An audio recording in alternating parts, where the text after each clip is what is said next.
बिस्मिल्लाहिर्रहमानिर्रहीम। शुरू अल्लाह के नाम से जो बड़ा मेहरबान नहायत रहम वाला है।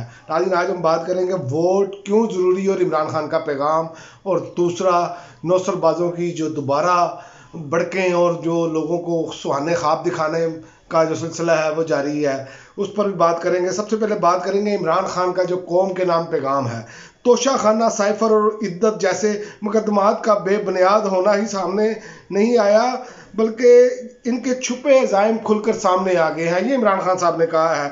उन्होंने कहा, अल्लाह के फजल से और एहसान से मैंने माली एतबार से बिल्कुल बेदाग ज़िंदगी गुजारी है, और इसी की वजह से आज इसी की बदौलत फलाई मंसूबों में लोग अरबों रुपया इन फलाई मंसूबों को देते हैं। ये इमरान खान की जो साख है वो उसके बारे में बता रहे हैं कि माली साहब से। और उन्होंने कहा कि तोशा खाना का बेहुदा मुकदमा तराशा गया इसीलिए कि मेरे खिलाफ बदनामी का सबूत तलाश किया जा सके, और ये तलाश नहीं कर सके रत्ती बराबर भी कोई चीज़।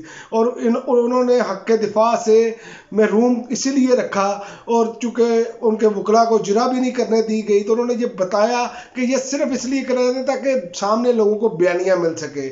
और उन्होंने कहा कि अब जो है इतनी तेज़ रफ्तारी से मुकदमे बढ़ाए जा रहे हैं, सबको मालूम होना चाहिए इन मुकदमात का जो है कोई कानूनी बुनियाद नहीं है, और जिस रफ्तार से मुकदमे लपेटे जा रहे हैं इसका मकसद नौजवानों के हौसले को तोड़ना है और मायूस करना है।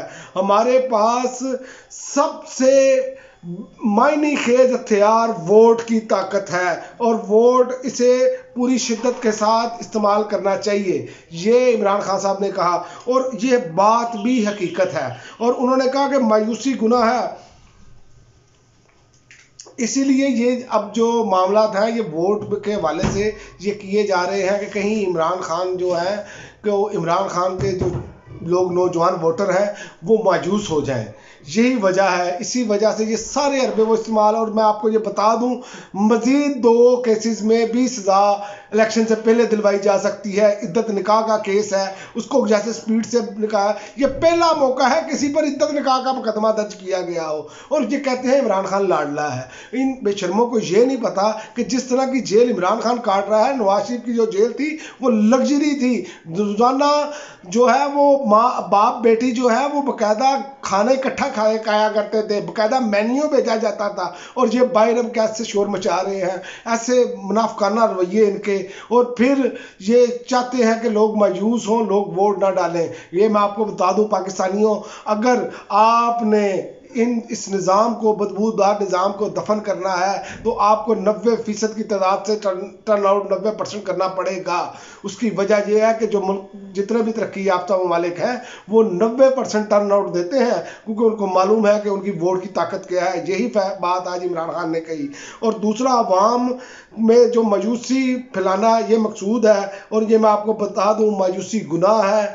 वोट ज़रूर डालें। आपका वोट तारीख का धारा बदल सकता है, ये मैं आपको बता दूं, तारीख का धारा आप बदल सकते हैं। अल्लाह के बाद ताकत का सरचश्मा अवाम है, याद रखें। और अवाम अगर यह फैसला कर ले कि उन्होंने अपने वोट की ताकत से उन लोगों को वोट देना है, उस नज़रिए को वोट देना है, चाहे आप किसी भी जमात का समझते हैं, लेकिन आप अपना वोट ज़रूर डालें। क्योंकि वोट ना डालने की सूरत में ये मैं आपको बता दूं कि मफाद परस्त टोलों को ये वोट चला जाता है, और जो आलाकार बनते हैं फिर आगे चलकर फिर वो मुल्की मफाद और अवामी मफाद के मुखालिफ समझौते करते हैं, ये वो लोग हैं।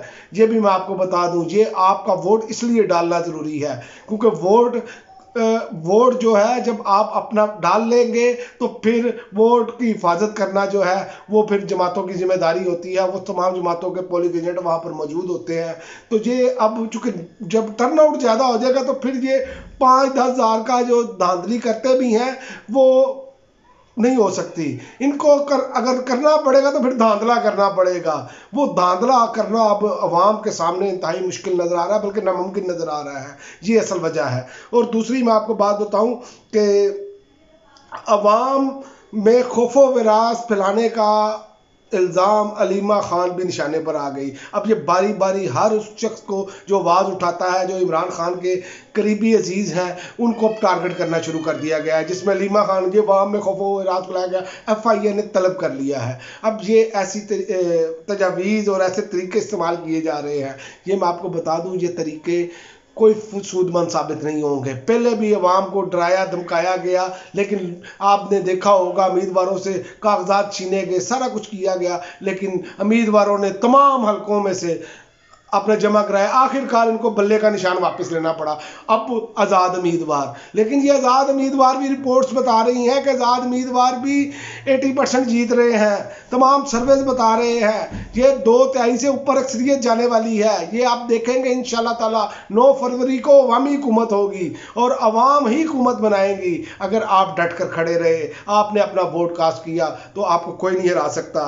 और एक और आपको बात बताऊं, जनाब मरियम नवाज साहिबा ने एक नया लतीफ़ा छोड़ा है। उन्होंने कहा मुस्लिम लीग नून इल्जामात की नहीं, खिदमत की सियासत पर यकीन रखती है। बिल्कुल ये खिदमत की सियासत पर यकीन रखते हैं, लेकिन सिर्फ अपने ख़ानदान की खिदमत की सियासत, और किसी की खिदमत नहीं करते। ये बिल्कुल गलत है। आप पूरा पिछला इनका टर्नओवर उठाकर देख ले, सारे ओहदे घर में, पार्टी के ओहदे भी घर में और बाकी तमाम ओहदे भी घर में।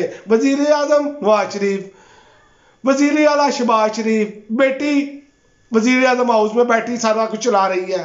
तो भाई ये लोग अवामी खिदमत इसको कहते हैं। तो आपने ये देख लिया होगा कि अवामी खिदमत क्या है इनकी। और दूसरा, बिलावल साहब ने कहा कि मुल्क को माशी बहरान से निकालने के लिए प्लान तैयार कर लिया है। मुझे लगता है बिलावल साहब ने ये फैसला किया है जो उनकी और उनके वालिद साहब की जो दौलत है और जो वालदा की दौलत बाहर पड़ी है वो पाकिस्तान में ले आएंगे।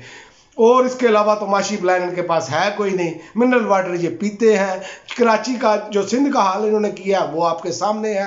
ये सारा कुछ आपके सामने है, लेकिन ये अवाम को वही लॉलीपॉप, वही पुराने लॉलीपॉप, वही पुरानी बोतल, नई बोतल पुरानी शराब, ये वो वाले मामला कर रहे हैं। लेकिन अवाम चूंकि इनका चेहरा पहचान चुके हैं। और दूसरा एक और मैं आपको बात बताऊं, मियाँ साहब ने कहा हम बिलियन ट्री जैसे मंसूबे नहीं लगाते, हम तो और मंसूबे लगाते हैं। बात यह है कि बिलियन ट्री जो है ना, इसकी पूरी दुनिया ने तारीफ की है। मियाँ साहब कुछ पढ़ भी लिया करें, सिर्फ खद्दे पाए खाने से जो है ना वो काम नहीं चलेगा। अगर आप इस मुल्क के लीडर हैं तो आपको मालूम होना चाहिए कि आने वाली नस्लों को किन किन चीज़ों की ज़रूरत है। ये नहीं है कि जिस तरह के आप मामला करते हैं। आप देख लें बिजली, आप देख लें कि हमारे मुल्क में ये निज़ाम है, इस निज़ाम को गिराना क्यों ज़रूरी है, इस निज़ाम के बेनिफिशरी लोगों को क्यों निशाने पर बनाना ज़रूरी है। बिजली के बिल, फ्यूल एडजस्टमेंट, आप देखें 2 माह पहले की फ्यूल एडजस्टमेंट, ओ भाई वो बिजली आपने बिल भेज दिया, हमने पैसे अदा कर दिए, अगले 2 माह बाद आप फ्यूल एडजस्टमेंट की मद में, कभी किसी मद में, लॉसेस की मद में आप लोगों पर पैसे ठूंस देते हैं। ना कोई अदालत इसका नोटिस लेती है। 3-3 हज़ार यूनिट लोगों को, सरकारी मुलाजमों को फ्री दिए जाते हैं, वो ठीक है। आम आवाम के ऊपर आप ये बोझ इस तरह का डाल देते हैं। 300% से ज़्यादा गैस की कीमतें बढ़ा दी गई। पेट्रोल आलमी मंडी में सस्ता हो रहा होता है, ये निगरान हुकूमत महंगा करती जा रही है। हमें यह बताया जाता था जी हम आलमी मंडी के साथ चलेंगे, और आलमी मंडी के हिसाब से चलने के का जो सिलसिला है वो आपके सामने है। आलमी मंडी में कीमतें नीचे, लेकिन यहाँ पर 50 से लेकर 60 के दरमियान तो लेवी टैक्स है। तो ये इनकी वो नौसरबाजियाँ हैं। पाकिस्तानियों, अगर आपने अपने वोट का सही इस्तेमाल ना किया और आप इन्हीं के नरखे में आगे नरगे में, तो फिर याद रखें, फिर आप 200 साल नहीं उठ सकते। ये मैं आपको बता दूं, ये आप इलेक्शन इसी तरह ही समझें, क्योंकि जो भी जीत कर आएगा, याद रखें, हुकूमत चलाना इंतहाई मुश्किल होगा। लेकिन ब्लूमबर्ग ने भी ये बता दिया कि इमरान खान सबसे बेहतर हुकूमत चला सकते हैं अगर वो आते हैं तो। उसकी वजह उन्होंने बताई, ओवरसीज पाकिस्तानी, और उनकी पॉलिसियों पर तारीफ की। इस पर मैं मजीद बात करूंगा कि नई रिपोर्ट आने के बाद। लेकिन ये आलमी इदारे भी यही बता रहे हैं कि वह एक शख्स पर एतमाद है जिसका नाम इमरान खान है। और ये आलमी इदारे भी कह रहे हैं, जिस तरह कोरोना आया, दुनिया की मैशतें बैठ गई, लेकिन इसी इमरान खान ने इसी मैशत को अपनी दानिशमंदी के साथ, अक्लमंदी के साथ और अल्लाह ताला की खास मदद के साथ इसको ऊपर उठाया। अब के लिए नाज़रीन इतना ही, इजाज़त दीजिए। अल्लाह हाफ़िज़।